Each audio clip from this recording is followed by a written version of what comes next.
కూటమి ప్రభుత్వం ఏర్పాటై నెల రోజులైంది. గౌరవ సీఎం గారు చంద్రబాబు నాయుడు గారు సీఎంగా బాధ్యతలు తీసుకొని ఇంకా నెల కూడా కాలేదు.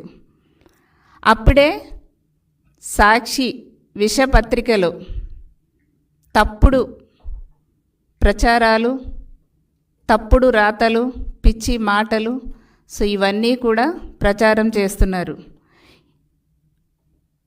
వాళ్ళ యొక్క దిగజారుడుతనానికి ఇవన్నీ కూడా నిదర్శనంగా ప్రజలందరూ కూడా గమనిస్తున్న విషయాన్ని నేను ఒకసారి తెలియజేస్తున్నా.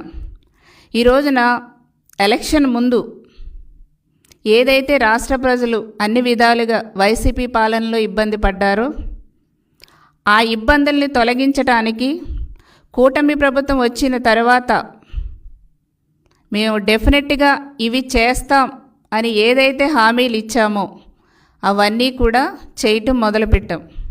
ఇవన్నీ కూడా జగన్మోహన్ రెడ్డి గారికి వాళ్ళ సాక్షి పత్రికకి కనిపించట్లేదు అనుకుంటా. చంద్రబాబు నాయుడు గారు ముఖ్యమంత్రిగా ఛార్జ్ తీసుకున్న తర్వాత మొట్టమొదటిగా పెన్షన్స్ మీద సైన్ చేయటం జరిగింది.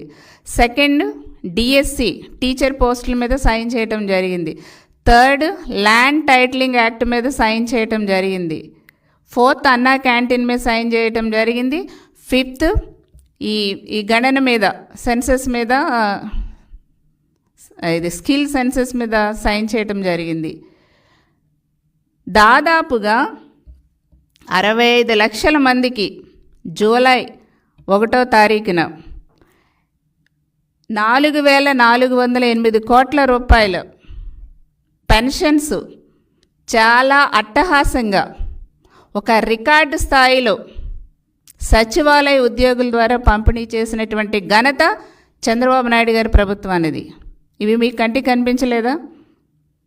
మీరు ఎలక్షన్ టైంలో పెన్షన్స్ ఇవ్వటానికి వాలంటీర్లు లేకపోతే అసలు ఏ పని జరగదు, వాలంటీర్లు లేకపోతే పెన్షన్స్ ఇవ్వటం జరగదు అనేసి ఒక కుట్రమైన పూరితమైనటువంటి ఆలోచనతో 60 మంది అవాతాతలు చనిపోయటానికి కారణమయ్యారు జగన్మోహన్ రెడ్డి గారు. మీరు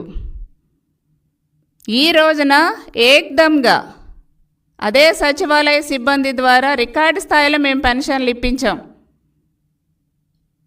ఒక చిత్తశుద్ధి ఉండాలండి, ప్రజలకు మంచి చేయాలని ఒక చిత్తశుద్ధి ఉంటే ఏదైనా సరే చాలా బాగా జరుగుతుంది. ఈరోజు మీరు పత్రికలో రాశారు, తప్పుడు రాతలు రాశారు. ఆడబిడ్డనేది సూపర్ 6 ఏదైతే మేము అమలు చేస్తామన్నామో డెఫినెట్గా 100% మేము అమలు చేసి తీరుతాం. మీకులాగా జగన్మోహన్ రెడ్డి గారు, మీ వైసీపీ ప్రభుత్వం జగన్మోహన్ రెడ్డి గారి లాగా మాట ఇచ్చి మడమ తిప్పే టైపు కాదు. మేము మాట ఇస్తాం, డెఫినెట్గా అమలు చేసి తీరుతారు చంద్రబాబు నాయుడు గారి కూటమి ప్రభుత్వం అనేసి తెలియజేస్తున్నాం. ఆడబిడ్డ నిధి పథకం కూడా మా సూపర్ 6లో ఒకటి. డెఫినెట్గా అమలు చేస్తాం.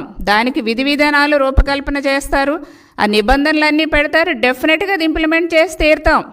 మీరు 2019లో వైసీపీ గవర్నమెంట్ వచ్చిన తర్వాత అమ్మ ఒడి కింద ఇంట్లో ఇద్దరుంటే మేమిద్దరికీ కూడా ఇస్తాం చదువుకోవటానికి అని చెప్పారు. కానీ మీరు ఎంతమందికి ఇచ్చారు జగన్మోహన్ రెడ్డి గారు? అది కూడా ఎప్పుడు ఇంప్లిమెంట్ చేశారు?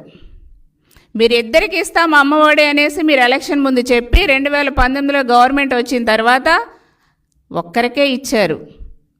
అది కూడా ఎప్పుడు ఇంప్లిమెంట్ చేశారు మీరు?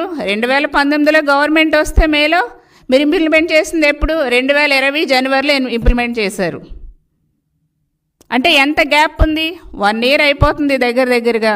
మీరు 5 సంవత్సరాల్లో కూడా ఎన్నిసార్లు ఇచ్చారు? 15,000 ఇస్తామన్నారు ఈచ్ స్టూడెంట్కి అమ్మఒడి కింద. ఎంత ఇచ్చారు? ఫస్ట్ ఇయర్ 14,000 ఇచ్చారు, 1,000 రూపాయలు ఏమో స్కూల్ మెయింటెనెన్స్ అని తీసేసుకున్నారు.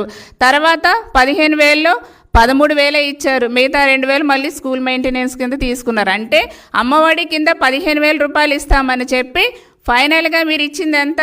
13,000 రూపాయలు. అది కూడా ఇద్దరికి ఇస్తామని చెప్పి ఒక్కరికి మాత్రమే పరిమితం చేసినటువంటి మోసగాడు అనాలా, లేకపోతే అబద్ధాలు చెప్పారనేసి అనాలా? కాబట్టి మీరన్నీ గుర్తుపెట్టుకోండి. మీరు సంవత్సరానికి ఇంప్లిమెంట్ చేశారు అమ్మఒడి, అది కూడా 15,000 ఇస్తానని 13,000 ఇచ్చారు. మేము పెన్షన్ 4,000 అని చెప్పాం. 3 నెలలది 1000 రూపాయలు కలిపి మొత్తం 7,000 రూపాయలు జూలై 1న అందరికీ కూడా అట్టహాసంగా ఇవ్వటం జరిగింది. మీరు వాలంటీర్ లేకపోతే పని జరగదన్నారు. అదే సచివాలయ సిబ్బందితో టైంకి ఇచ్చేసాం మేము, మధ్యాహ్నానికల్లా ఇచ్చేయటం జరిగింది. ఈ రోజున ఎవరికి ప్రజల మీద చిత్తశుద్ధి ఉందండి? ఎవరు ఇచ్చిన మాట నిలబెట్టుకుంటారు? ఎప్పుడూ కూడా ఇచ్చిన మాట నిలబెట్టుకునే వ్యక్తి చంద్రబాబు నాయుడు గారు. ఈ రోజున మీరు తిమ్మిని బమ్మిని చేసి ఏది దొరక్క ఏదో ఒకటి చేసేయాలి, మనకు పత్రిక ఉంది, టీవీ ఉంది కాబట్టి తప్పుడు రాతలు రాసేసి తప్పుడుగా టీవీల్లో చూపించేస్తే జనాలు ఏదో అనేసుకుంటారని అట్లాంటి భ్రమలో ఉండకండి. మీరు అసలు ఎందుకు ప్రజల్ని మనం ఇలా తిరస్కరించారనేది ఆత్మ పరిశీలన చేసుకోవాల్సింది పోయి, మంచిగా ఇచ్చిన హామీలు నెరవేరుస్తున్నటువంటి మా ప్రభుత్వం మీద నింద వేయాలనుకోవటం, ఆకాశం మీద ఉమ్ము పూస్తే ఎవరి మీద పడుతుందండి? తిరిగి మీ మీదే పడుతుంది. అది గుర్తుపెట్టుకోండి. ఈ రోజున మీరు